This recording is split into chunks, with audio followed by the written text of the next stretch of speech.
तो आज हम करने जा रहे हैं कक्षा 10 की प्रश्नावली 3.5 जिसमें रैखिक समीकरण युग्मों को वज्र गुणन विधि से हल करना है। इससे पहले हमने बाकी विधियां सीख ली हैं, ग्राफीय विधि, प्रतिस्थापन विधि, विलोपन विधि।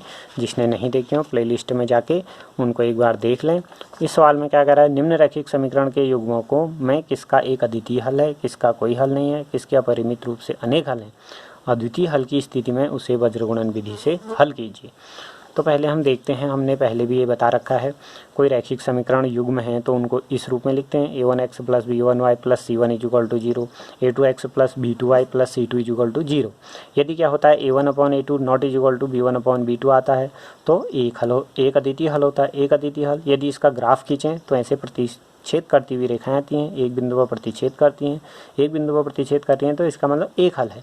और यदि a1/a2 बराबर b1/b2 बराबर c1/c2 आए तो अपरिमित रूप से अनेक हल हैं। यदि हम इनका ग्राफ बनाएं तो क्या होता है, एक रेखा के ऊपर दूसरी रेखा आती है, इसका मतलब वो अनेक बिंदुओं पर काट रही है, अनेक बिंदुओं पर काट रही है तो अनेक हल हैं। जब हल हमको प्राप्त होते हैं उस कंडीशन को हम कहते हैं संगत हल।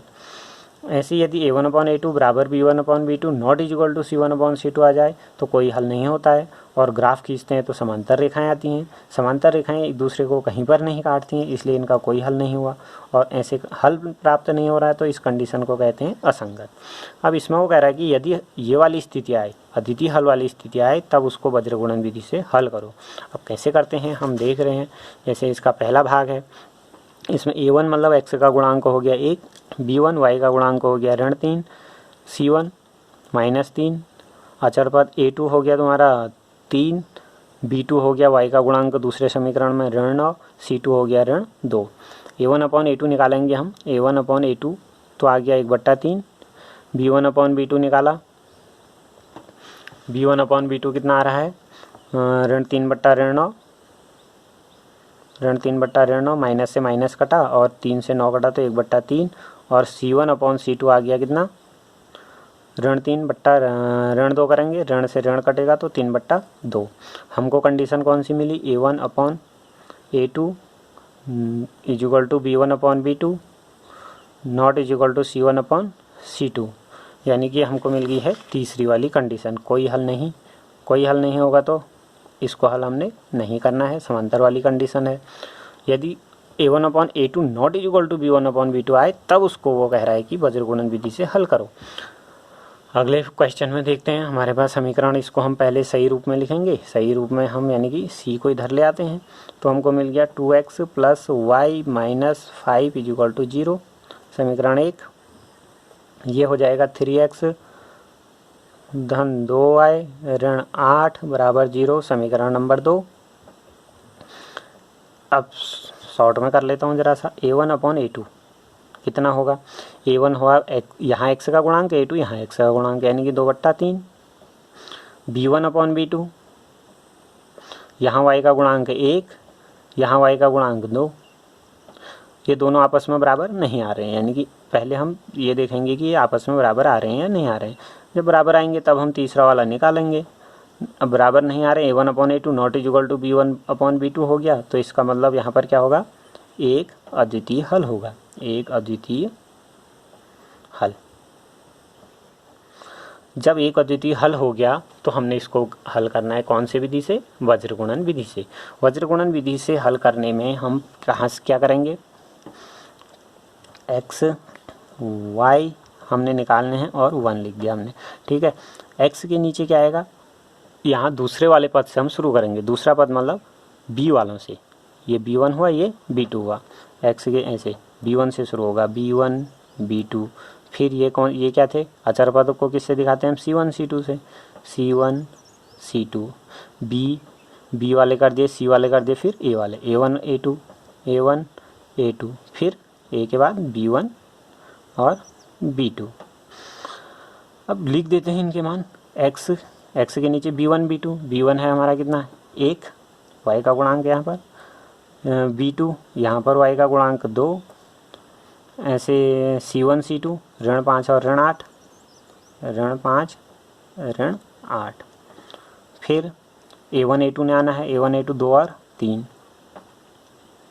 फिर b1 b2 1 और 2, ये हो गया y, ये हो गया 1।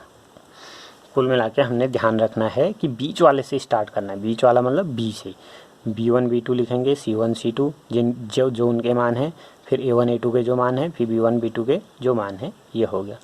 अब फिर हमने करना है वज्र गुणन विधि है। वज्र गुणन मतलब क्रॉस मल्टीप्लाई करना है। इससे इसको गुणा करेंगे, x के बट्टे में आएगा, फिर माइनस का साइन लगाएंगे, ये ध्यान रखना है, फिर इससे इसको गुणा करेंगे, यानी कि x बट्टे कितना आएगा, 1 गुणा ऋण 8, 1 गुणा ऋण 8, फिर ये माइनस का साइन, 2 गुणा ऋण 5, 2 गुणा ऋण 5, फिर बराबर y बट्टे क्या होगा, ये गुणा ये, ऋण 5 गुणा 3, ऋण 5 गुणा 3, ये गुणा ये कर दिया, फिर इधर को आ रहे हैं तो माइनस आएगा पहले, माइनस, फिर ऋण 8 गुणा 2, ये माइनस का ध्यान रखना जरूरी है, चिन्हों के कारण ही इस विधि में जो होती है गड़बड़ी होती है, इसलिए विशेष ध्यान दें। ऋण 8 गुणा 2 बराबर 1 बट्टे ये गुणा ये, यानी कि 2 गुणा 2, ये गुणा ये कर दिया, फिर माइनस का साइन आएगा, माइनस, ये गुणा ये, यानी कि 3 गुणा 1, 3 गुणा 1। ठीक है, सरल है। x बट्टे क्या करेंगे, गुणांक देखने हमने, इसका गुणांक ये गुणा ये, माइनस ये गुणा ये, फिर y बट्टे, फिर ये और ये लेंगे। इस तरीके से पहले हम सही लिख लें, इनको इस क्रम में लिख लें, फिर आसानी से यह हो जाएगा। फिर बराबर क्या होगा, x बट्टे 1 गुणा ऋण 8 करा ऋण 8, 5 दूना 10, माइनस गुणा माइनस प्लस हो गया, धन 10 हो गया, बराबर y बट्टे 5 तिया 15 ऋण 15 हुआ, ऋण गुणा ऋण धन हो जाएगा, और 8 दूना 16, धन 16 हो गया, बराबर 1 बट्टे 2 दूना 4, 3 एकम 3, और माइनस का चिन्ह है तो ऋण 3, यह हो गया। फिर हमने क्या करना है, इसको सॉल्व करेंगे।